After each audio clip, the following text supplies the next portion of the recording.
ሰላም ጤና ይስጥልኝ። በአሜሪካ ለምትገኙ ኢትዮጵያና ኤርትራውያን በትናንትናው ዕለት የፌዴራል ፍርድ ቤት የትራምፕ አስተዳደርን ያስደሰተ እኛ በአሜሪካ የምንገኝ ስደተኞችን ደግሞ ተስፋ ያስቆረጠ ውሳኔ አስተላልፈዋል።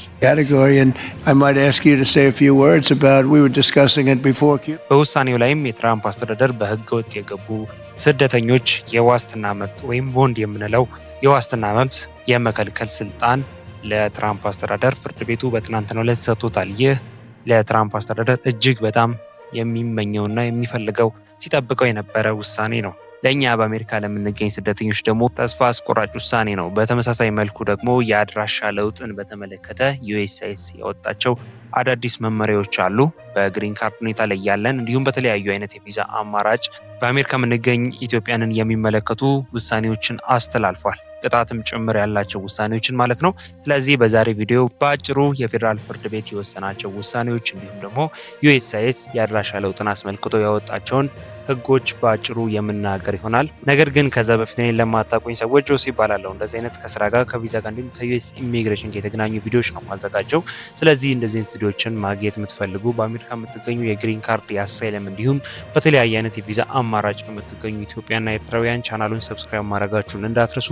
ቪዲዮም ከመጀመሩ በፊት ሁላችሁም ላይክ እያደረጋችሁ መጀመራችሁ እንዳትረሱ። ወደ ጉዳያችን ንግባ።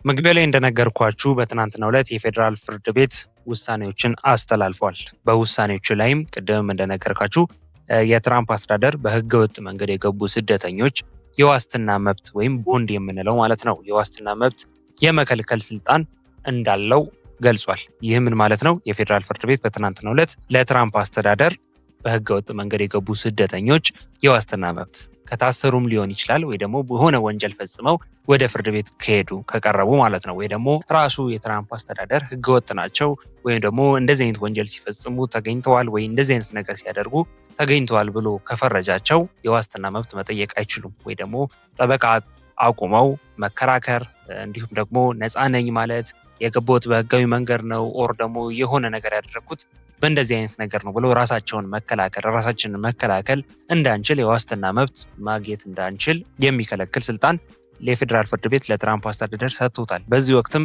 የትራምፕ አስተዳደር እና የዶናልድ ትራምፕ እጅጉን በጣም እየፈነደቁ ያሉበት ወቅት ነው። በአሜሪካ ለምንገኝ ስደተኞች ማለትም ኢትዮጵያንም ብቻ አይደለም ኤርትራውያን እንዲሁም ሌሎች ሀገር ስደተኞች በዚህ ውሳኔ እጅግ ተከፍተናል። እንዲሁም ይህ ነገር ለማስተካከል ፒቲሽን እየተሰበሰበ ይገኛል ለፍርድ ቤቱ ማለት ነው። እንዲሁም ደግሞ ሰላማዊ ሰልፎችም ሊኖሩ ይችላሉ፣ የአመፅ ሰልፎችም ሊኖሩ ይችላሉ ተብሎ እየተጠበቀ የሚገኝበት ሁኔታ ነው ያለው። ነገር ግን በትናንትናው ዕለት የፌዴራል ፍርድ ቤቱ ቀደም ሲል የነገርኳችሁን ውሳኔዎች አስተላልፏል። ይህ ውሳኔ በአሁኑ ወቅት ተፈጻሚ የሚሆነው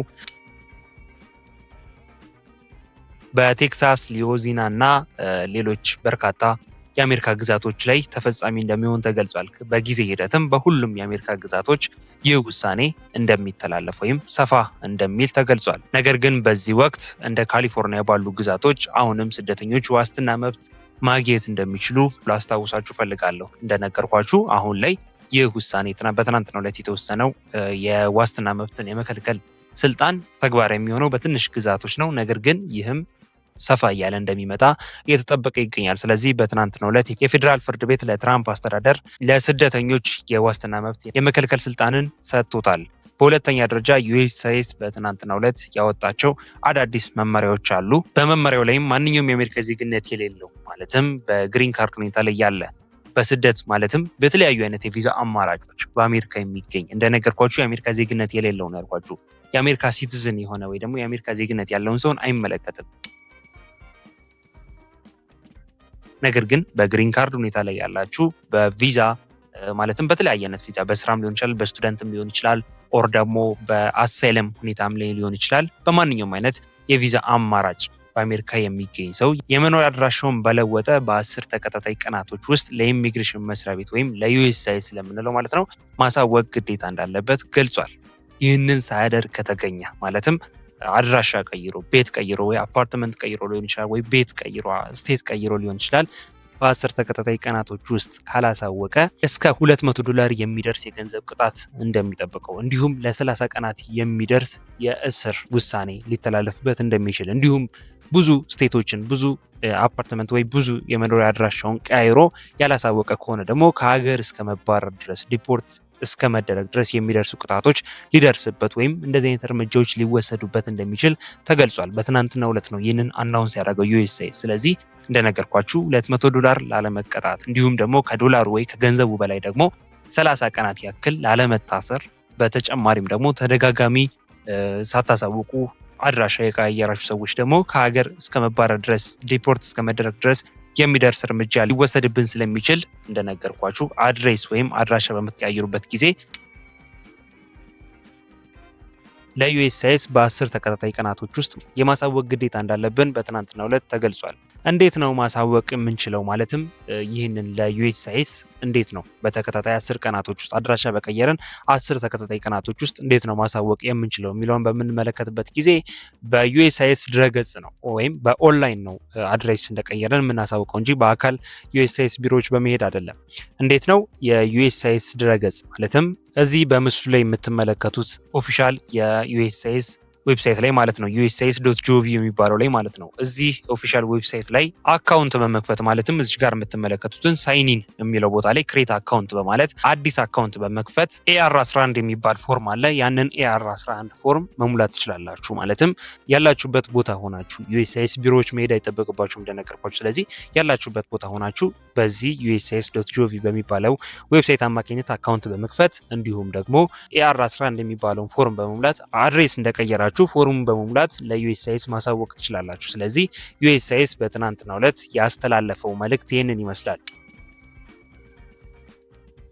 ማንኛውም የአሜሪካ ዜግነት የሌለው ሰው በአሜሪካ የሚገኝ ከሆነ እና አድሬስ በቀየረ 10 ቀናቶች ውስጥ ማሳወቅ እንዳለበት፣ ይህ መሆን ካልቻለ ግን $200 ቅጣት እንዳለ እንዲሁም ደግሞ ከሀገር እስከ መባረር ድረስ የሚያደርስ ውሳኔ ወይም እርምጃ ሊወሰድበት እንደሚችል በትናንትናው ዕለት አሳውቀዋል። ስለዚህ የዛሬ ቪዲዮ ይህን ይመስል ነበረ። አሪፍ ኢንፎርሜሽን በአጭሩ እንዳገኛችሁበት ተስፋ አድርጋለሁ። በትናንትናው ዕለት የፌዴራል ፍርድ ቤት የወሰነው ውሳኔ ማለትም ለትራምፕ አስተዳደር የሰጠው መብት ቀደም ሲል የነገርኳችሁ ነው። እንዲሁም ዩኤስሲአይኤስ በትናንትናው ዕለት ያሳለፈው ውሳኔም እንዲሁም ቅጣት ይህንን ይመስላል። አሪፍ ኢንፎርሜሽን እንዳገኛችሁበት ተስፋ አድርጋለሁ። ሀሳብ አስተያየት፣ እንዲሁም ጥያቄ ካላችሁ ኮሜንት ላይ ጻፉልኝ። ስለነዚህ ስለ ሁለቱ ስለወጡት ውሳኔዎችስ ምን ትላላችሁ? ሀሳባችሁን ኮሜንት ላይ ያጋሩኝ። ለዚህ ቻናል አዲስ የሆናችሁ ሰዎችን መግቢያ ላይ እንደነገርኳችሁ እንደዚህ አይነት ከዩኤስ ኢሚግሬሽን ጋር የሚገናኙ ቪዲዮዎች ማለትም አዳዲስ ውሳኔዎች በሚወሰኑበት ጊዜ ሊሆን ይችላል፣ አዳዲስ ነገሮች በሚኖሩበት ጊዜ ቶሎ እየተከታተልኩኝ ስለማደርሳችሁ ሁላችሁም ቻናሉን ሰብስክራይብ ማድረጋችሁን እንዳትረሱ። ቪዲዮም ከመውጣታችሁ በፊት ላይክ እያደረጋችሁ እየወደዳችሁት እየተመቻችሁ ምን ያህል እየጠቀማችሁ እንደሆነ አሳውቁኝ። ምክንያቱም ላይክ ባደረጋችሁ ቁጥር እንደዚህ አይነት አዳዲስ መረጃዎች በሚወጡበት ጊዜ ቶሎ ተከታትዬ እንዳደርሳችሁ ይረዳኛል። ስለዚህ ላይክ እያደረጋችሁ እየጠቀማችሁ እየወደዳችሁት እየተመቻችሁ እንደሆነ አሳውቁኝ። በቀጣይ በሌላ ቪዲዮ እንገናኛለን። ለሁላችሁ መልካም እድል፣ መልካም ጊዜ።